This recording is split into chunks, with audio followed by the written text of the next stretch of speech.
সম্মানিত ভাইরা, বিশ্ব পরিস্থিতি নিয়ে ভাবুন, না ভাবলে মারা পড়বেন। ইবাদাতুত তাফাক্কুর ওয়া ইয়াতাফাক্কারুনা ফি খালকিস সামাওয়াতি ওয়াল আরদ, আসমান জমিনের সৃষ্টি নিয়ে তাফাক্কুর করা, রিসার্চ করা, চিন্তা গবেষণা করা, এটা মস্ত বড় ইবাদত, যেটা এখনকার কোটি মুসলিমের মধ্যে একজনে হয়তো জানে, বাকিরা ভুলে গেছে। আল্লাহ তাআলা আমাদেরকে চিন্তাশীল জাতি হিসেবে গড়ে উঠতে তৌফিক দান করুন। চিন্তাশীল না হলে কিছুই বুঝবেন না। মায়ের পেটে সন্তান এসেছে, ওয়ান আই, এক চোখ, ওয়ান আই, তার প্রতি লক্ষ্য রেখেছে, আপনার খবর নেই। বিশ্বকে এখন চালায় গোপন সংস্থা। বিশ্বের যত রাজা মহারাজা প্রেসিডেন্ট যারাই আছেন, ওনারা সব ঘুরছেন, ওনাদেরকে ঘুরানো হচ্ছে, গোপন সংস্থা ওনাদেরকে চালান। ওয়ান আই চালাচ্ছে। যে কোনো জিনিসে দেখবেন ওয়ান আই আছে, কতগুলো সিম্বল আছে। মায়ের পেটে সন্তান ওয়ান আই দেখে ফেলেছে আপনি দেখার আগে। ওয়ান আই বলেছে ওকে ক্লিনিকে নিয়ে যাও,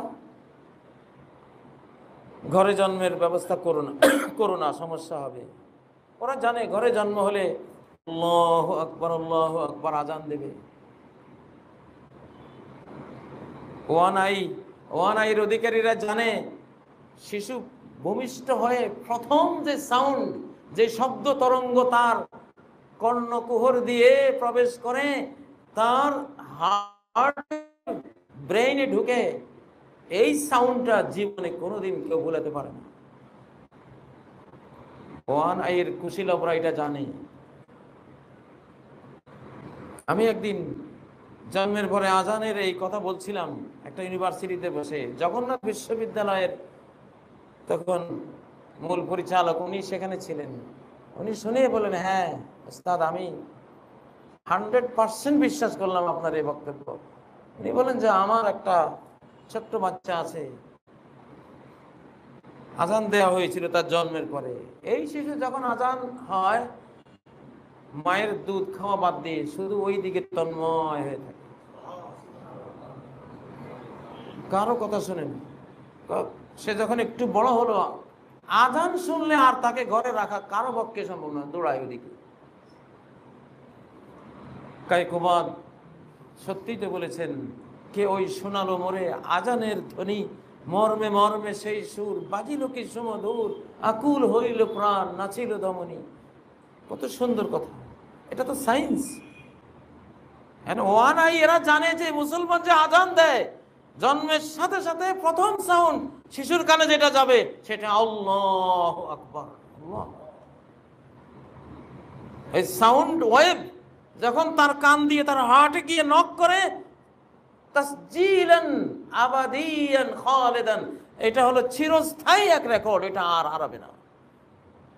এই জন্য একজন খ্রিস্টান পাদ্রী একদিন আক্ষেপ করে উক্তি করেছিলেন, আমরা হিন্দুদেরকে খ্রিস্টান বানাই, আমরা বৌদ্ধদেরকে খ্রিস্টান বানাই, কিছু মুসলিমদেরকেও খ্রিস্টান বানাই, কিন্তু হিন্দু বৌদ্ধরা খ্রিস্টান হিসাবে থেকে যায় আজীবন, মুসলিমদেরকে রাখতে পারি না। এরা কিছুদিন পরে আবার যে ধর্ম সেই ধর্মে ফিরে যায়। তখন সে পাদ্রীকে জিজ্ঞাসা করা হয়েছিল এর কারণটা কি, কি কারণে মুসলিমদেরকে ধরে রাখা যায় না?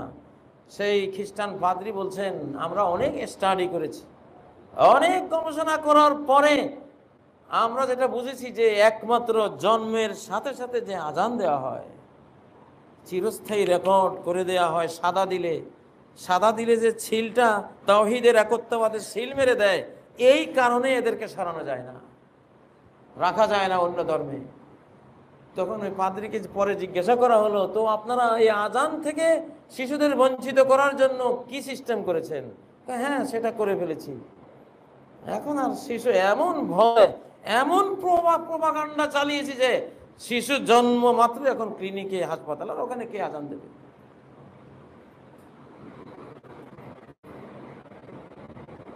অনেক মাতা পিতা যারা চিন্তা জগতে মোটেও নেই, কিছু একটা দেখলে মনে করেন এটা একটা জিনিস আর কি, এটা আসছে, আচ্ছা ভালোই তো। মোবাইল, স্মার্ট মোবাইলের প্রতিটি গেম টার্গেট করা, প্রতিটি প্রোগ্রাম শিশুকে টার্গেট করা, মায়ের পেট থেকে টার্গেট করে নিয়েছে। ওয়ান আই আপনার শিশুকে আস্তে আস্তে নিয়ে যাবে, আপনার থেকে কাট আপ। মায়েরা সুযোগ নিয়েছে, কতক্ষণ কোলে রাখা যায়, কতক্ষণ তাকে নিয়ে থাকা যায়, বিরক্তিকর। মোবাইল একটা দিয়ে দিলাম, ওইটা নিয়েই পড়ে থাকলো। আর ওয়ান আই ওই শিশুটাকে চেঞ্জ করে ফেললো, শেষ। বিভিন্ন গান, বাদ্য বাজনা, কার্টুন, ছবি, বিভিন্ন ধরনের শিরিক কুফরির একটা খনি ওই অ্যান্ড্রয়েড সেটের ভিতরে ওরা সেট করে দিয়েছে, ওয়ান আই সেট করে দিয়েছে। Illuminati, black magician, free masonry. তুরস্কের মুসলিম খেলাফত ভেঙ্গে খান খান করেছিল এই ইলুমিনাটি, এই ব্ল্যাক ম্যাজিশিয়ান, এই ফ্রি মিশনারি ইহুদি সংস্থা। ওরা বলেছে মুসলিমদেরকে সব হতে দাও, কিন্তু এক খেলাফতে আর একসাথে হতে দিও না, এক রাষ্ট্রে একসাথ হতে দিও না। এই জন্য এই এক রাষ্ট্রে একসাথ করার জন্য আসমানি ব্যবস্থা নেওয়া হয়েছে আল্লাহর পক্ষ থেকে, যে একজন মাহাদি পাঠাবেন, এক রাষ্ট্রে আবার নিয়ে আসবে গোটা মুসলিম জাহানকে, শুধু এই কাজের জন্য। সম্মানিত মুসলিম ভাইয়েরা, মাথা সবারই আছে। আসলে প্রত্যেকটা জিনিসকে স্টাডি করতে হয় এখনকার যুগে। দেখেই যারা ছুটে চলে এরা বাঁচবে না, এরা আত্মরক্ষা করতে পারবে না। আগে স্টাডি করতে হবে জিনিসটা কি, কেন, কি আছে এর ভিতরে, তারপরে শিশুকে দেন। এইভাবে প্রত্যেকটা জিনিসের মধ্যে ওয়ান আইয়ের ওই কালো ছায়া ওরা দিয়ে রেখেছে। আল্লাহ তাআলা আমাদের হেফাজত করুন।